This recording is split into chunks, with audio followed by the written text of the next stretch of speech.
तुम्हाला याच्यावरून मी एक गोष्ट सांगतो. एकदा एक वडील आपल्या मुलाला आईस्क्रीम पार्लरमध्ये घेऊन जातात आईस्क्रीम घ्यायला. त्या मुलाला बघतो भरपूर वेगवेगळ्या प्रकारचे आईस्क्रीम्स आहेत.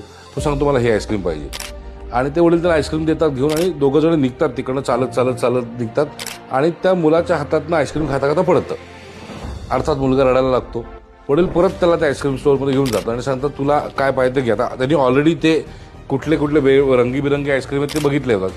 त्याला एक समोर पोस्टर दिसतं. त्या पोस्टरवरती एक आईस्क्रीमचा स्कूप, त्याच्यावरती एक आईस्क्रीमचा कोन आणि त्याच्यावरती 3 आईस्क्रीमचे स्कूप्स असे दिसतात आणि तो वडिलांना सांगतो मला ते पाहिजे ते पाहिजे ते पाहिजे.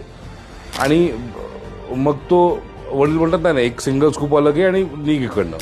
रडायला लागतो. आईस्क्रीम हातात असतं.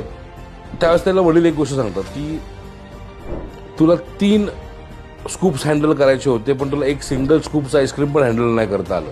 देव पण असाच आहे. देव तुम्हाला तेवढंच देतो जेवढं तुम्ही हँडल करू शकता. याच्यात